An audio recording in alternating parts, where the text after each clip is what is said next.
Hey, thanks so much for joining me on these two questions, which aren't all that hard, but the ideas behind them are so often misunderstood. It's really worth sort of having a bit of a dig of this and really fully understanding it. So you might have, deciphered from the solutions, or you guessed it was validity. Well done. That's the area of their investigation most affected by their choice of sample. Okay, so we've got this study area, and what we're trying to measure is the relative proportion of these two different plants. And validity is, are you measuring what you think you're measuring? Or officially, the degree to which the scientific investigation measures what it sets out to measure. So by sampling, and we do this often in science, we often can't measure the whole thing, so we take a sample, and we're hoping that that sample is representative of the entire population or the entire study area in this case that we're looking at.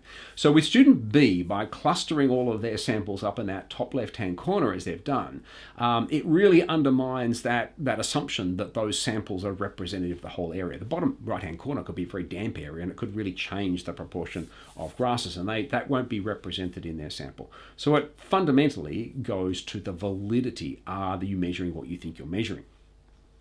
The second word that's often really misunderstood is this idea of reliability, and I've seen this written on boards, I've seen it in textbooks even. Increasing the number of samples increases the reliability. It doesn't. That's completely wrong, okay?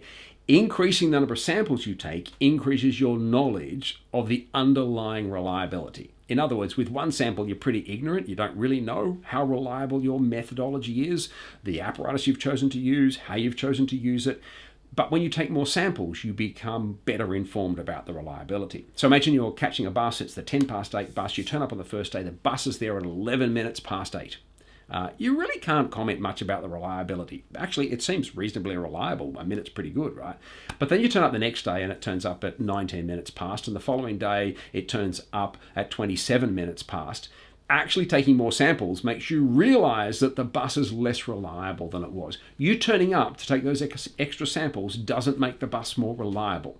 You taking extra measurements in a scientific experiment doesn't make your methodology more reliable. It gives you more information about that underlying reliability. And that's a fundamental concept in science, particularly in investigating science. To get that one right, it's one of those core working scientifically skills.